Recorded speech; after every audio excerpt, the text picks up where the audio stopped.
देहाध्यास क्या है और देहाध्यास से निवृत्ति कैसे हो, ये एक सत्संग हुआ था। उससे संबंधित एक दीर्घ प्रश्न आया था। उस दीर्घ प्रश्न को हमने सुविधा के दृष्टिकोण से 6 भाग में डिवाइड कर दिया था। 6 हिस्सों में 6 प्रश्न तैयार करे थे, जिसमें से शुरुआती जो 2 प्रश्न थे वो पूर्व के सत्संग में उनका समाधान हो गया है। अब अगले 2 प्रश्न अर्थात तीसरे और चौथे प्रश्न को लेते हैं इस सत्संग में। प्रश्न इस तरीके से है। प्रश्न संख्या 3, यदि शरीर भी पदार्थ है, अन्य वस्तुएं भी पदार्थ हैं, तो कोई भी निर्जीव वस्तु, उदाहरणार्थ कुर्सी, खुद से क्यों नहीं चल पाती है। और चौथा प्रश्न, तो मेरे और कुर्सी में आखिरकार क्या डिफरेंस है, क्या अंतर है। आइए समझते हैं। ये कौन है जो निर्धारण कर रहा है सजीवता एवं निर्जीवता का। ये वही है व्यक्ति जो कि स्वयं को जीवित समझ मृत्यु से भय खाया हुआ है। बड़ा बेचारा है ये व्यक्ति। बेचारा क्यों है नहीं, पर बने रहना चाहता है अपनी ही मिथ्या भावना में कि उसका अस्तित्व है, वो जीवित है, उसमें जीवन का संचार है, और अपने को जीवित ठहरा, सजीव ठहरा, कुर्सी को, दीवार को, इन सब पदार्थों को निर्जीव ठहरा रहा है। उसे लगता है मैं तो खुद चल पाता हूँ, मैं सजीव हूँ, और ये कुर्सी बड़ी बेचारी है जो कि खुद से नहीं चल पाती। ये उसकी धारणा है, जो कि स्वयं धारणा है। सबसे पहले तो ये देखना चाहिए कि कुर्सी ने कभी खुद को कुर्सी नहीं कहा। खुद को कभी नहीं कहा कि मैं कुर्सी हूँ, मैं पदार्थ हूँ, मैं जड़ हूँ, मैं निर्जीव हूँ। जिसने कहा कि, किसने कहा, अर्थात हम सब, अर्थात प्रश्नकर्ता स्वयं। जिसने कहा उसने किस अनुभव के आधार पर कहा कि कुर्सी जड़ है या पदार्थ है या निर्जीव है। कोई अनुभव नहीं है। वस्तुतः पदार्थ एक धारणा है, एक विचार है, बस। आपने कभी गौर करा, स्वप्न में भी तो कुर्सी दिखाई पड़ती है। जो स्वप्न में स्वप्न पुरुष होता है, जो कुर्सी की प्रतीति करता है, जो स्वप्न का कैरेक्टर होता है, उसको भी तो कुर्सी दिखाई पड़ती है और लकड़ी की ही बनी प्रतीत होती है। सपना बिल्कुल जागृत अवस्था की भांति है। यदि अनुभव के दृष्टिकोण से देखें तो जब सपना चलता है तो प्रत्यक्ष सत्य लगता है बिल्कुल। स्वप्न पुरुष को भी यह प्रतीति होती है सपने में कि मैं जिंदा हूँ और सजीव हूँ, और यह कुर्सी बेचारी जड़ पदार्थ है, निर्जीव है। पर जागने पर स्वप्न पुरुष और कुर्सी ये दोनों के दोनों बेचारे हो जाते हैं। सोचिए, वो कुर्सी क्या उसी की बनी हुई नहीं थी जिसका खुद वह स्वप्न पुरुष बना हुआ था। क्या स्वप्न में बनी होने वाली कुर्सी लकड़ी की थी? और क्या स्वप्न पुरुष मांस हड्डी का बना हुआ था? नहीं ना।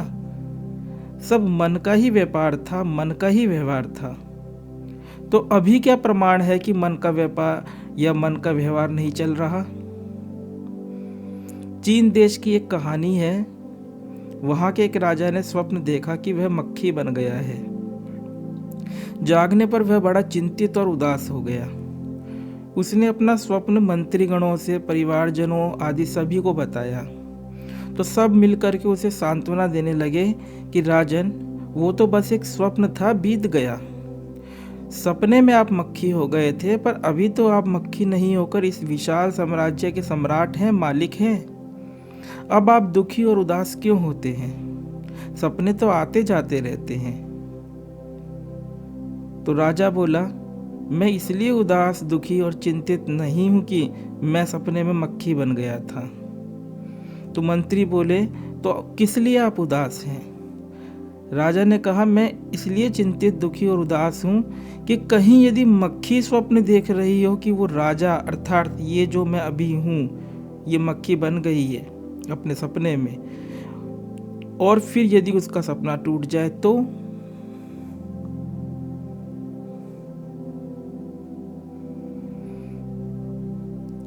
महर्षि पतंजलि चित्त स्थिर करने के अनेक उपाय बताते हुए एक सूत्र ये भी देते हैं अपने योग दर्शन के प्रथम अध्याय प्रथम पाद का 38वां सूत्र है ये उनके योग दर्शन का।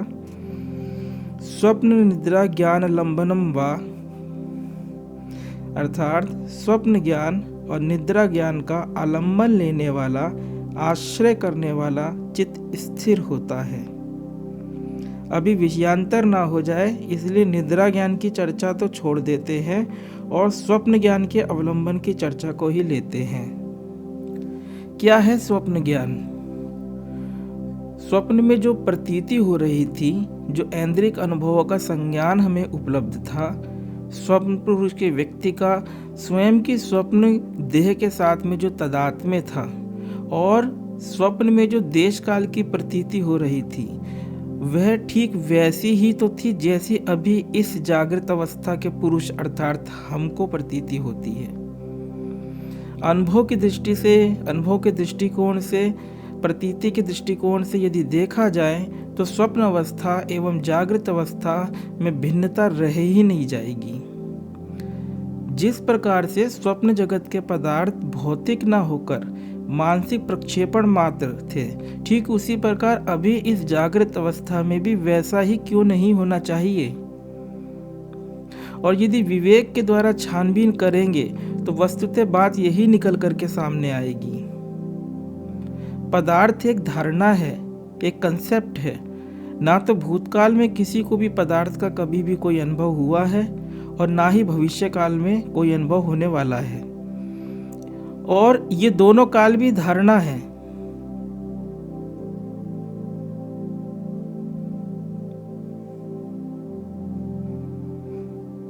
कुर्सी को क्या हम कुर्सी ही देखेंगे यदि भाषा हमसे छीन ली जाए? राजस्थान की संत भूरीबाई एक अनपढ़ ग्रामीण महिला थी।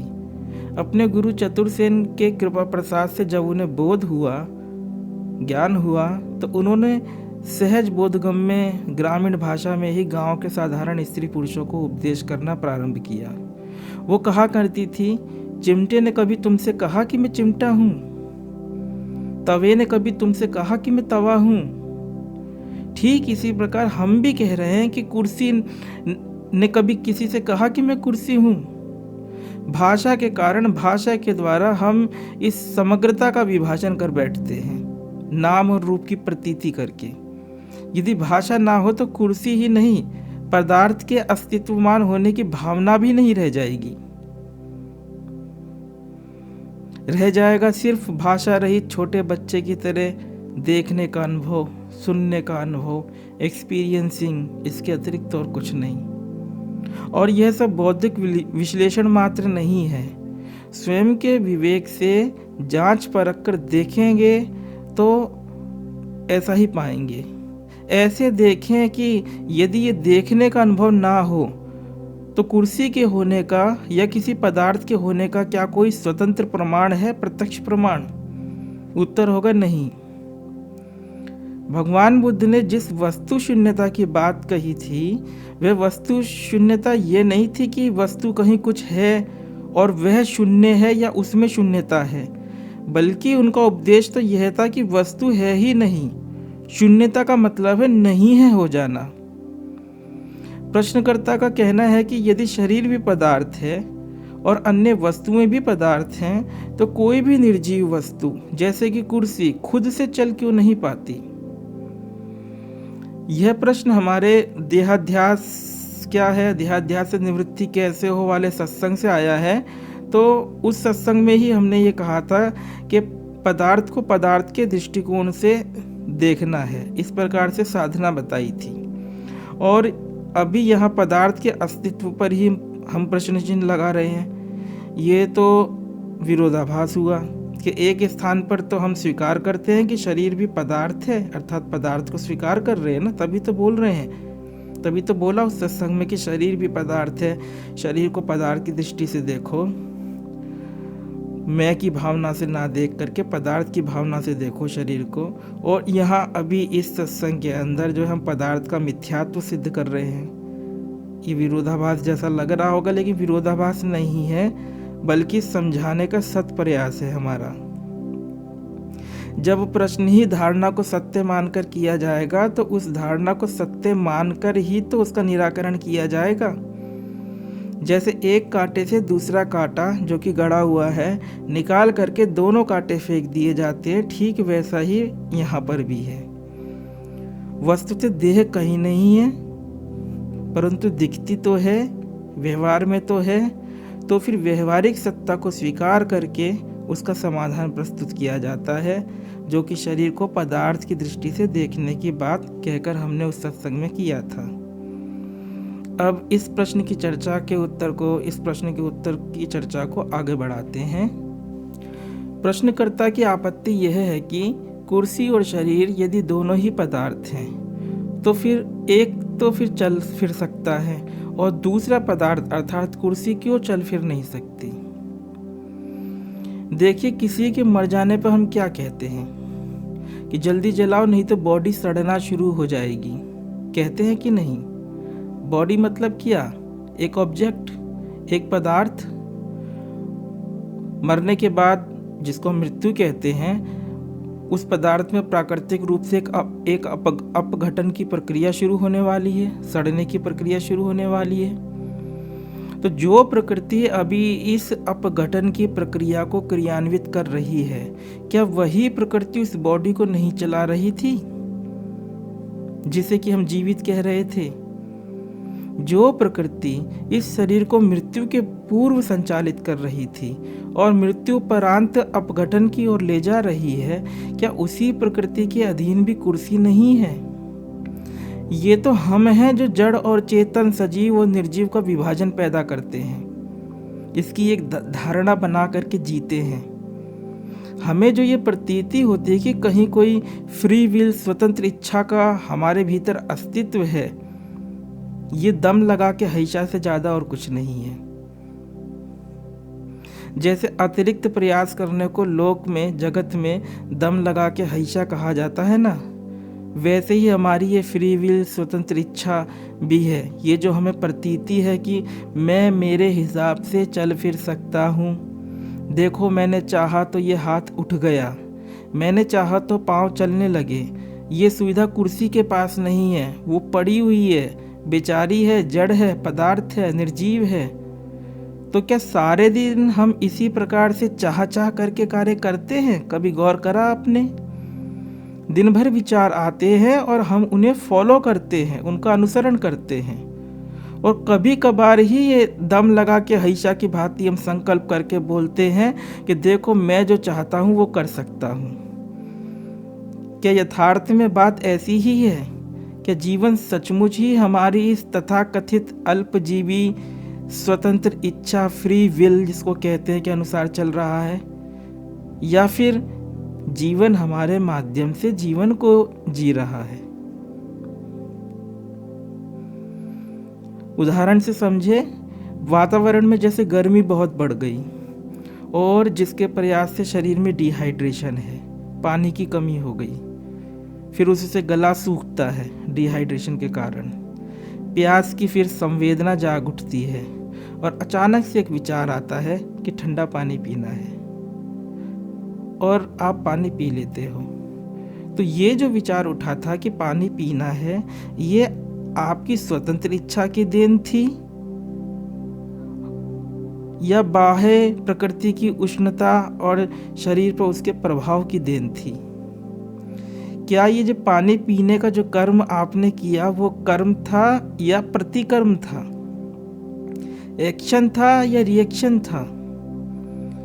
क्या ऐसा सोचा था हमने जानबूझ करके कि मैं पानी पीऊं, या ऐसे विचार आने में जो कारक तत्व थे वो बाह्य वातावरण के अंदर जो गर्मी हुई, गर्मी से जो प्यास की संवेदना जगी और प्यास की संवेदना के कारण ये विचार आया, तो फिर हमने पानी पिया। तो ये क्या हमारा स्वतंत्र कर्म था या फिर ये एक प्रतिकर्म था? एक्शन ना होकर के एक रिएक्शन था। हम कभी विचार ही नहीं करते ऐसी बातों पर। रूस के जो संत हुए हैं जॉर्ज गुरजिएफ, वो कहते थे man does not act but react, man is a machine. अर्थात आदमी कर्म नहीं प्रतिकर्म करता है, आदमी एक मशीन है। क्या गूढ़ अर्थ है इस बात का, एक छोटी सी एक्सरसाइज करें तो समझ में आ जाएगा। एक छोटा सा प्रयोग, कभी शाम को जब फुर्सत मिले तो बैठ जाएं कुर्सी पर आराम से, और दिन भर में जो विचार आए 40 या 20 या 10 जितने आप रिकॉल कर सके, याद कर सके कि ये विचार मुझे आया था, उनकी जांच पड़ताल शुरू करें कि क्या मेरे सोचे से आया था या कहीं अज्ञात से अपने से आकर के इसने मुझे नचाया था। गंभीरता से यदि छानबीन करेंगे, विवेक से देखेंगे, गहन दृष्टि से देखेंगे, तो आप पाएंगे कि आप कोई विचार कर ही नहीं रहे हो, आप तो विचारों की आज्ञा पालन में लगे हुए हो और सोच रहे हो कि एक कोई मेरा पर्सनल जीवन है जिसे मैं जी रहा हूँ, स्वतंत्र रूपेण जी रहा हूँ। ये एक भ्रम है। इस भ्रम को पालने से ही समष्टि में व्यष्टि की कल्पना हो गई है। यहाँ पदार्थ जैसा कुछ भी नहीं है, पदार्थ हमारी अपनी धारणा है। आशा है प्रश्न का समाधान तो हो गया होगा। बाकी कर्म प्रतिकर्म आदि को गीता के 2 अध्याय के उत्तरार्ध, 3 अध्याय, 4 अध्याय और 8वें अध्याय के आधार पर फिर कभी बताएंगे। इस लंबे प्रश्न के जो अंतिम 2 प्रश्न हैं वो what is the difference in between me the so called other person and the non movable things the so called जड़ निर्जीव पदार्थ with reference to me। प्रश्न ऐसे ही इंग्लिश में पूछा गया है। अर्थ है, अनुवाद कर रहे हम, तो मेरे अर्थात व्यक्ति और अचलनीय वस्तु अर्थात निर्जीव पदार्थों में क्या अंतर है, मेरे रेफरेंस से, मेरे संदर्भ से। इसी सत्संग से जुड़े ये प्रश्न हैं, रोचक एवं स्वाभाविक ही उठने वाले प्रश्न हैं। इनका उत्तर अगले सत्संग में। ओम। अगर आपको यह वीडियो पसंद आया है तो वीडियो को लाइक जरूर करें और चैनल को सब्सक्राइब कर इस ज्ञान के प्रवाह में अपनी श्रद्धांजलि अर्पित करें।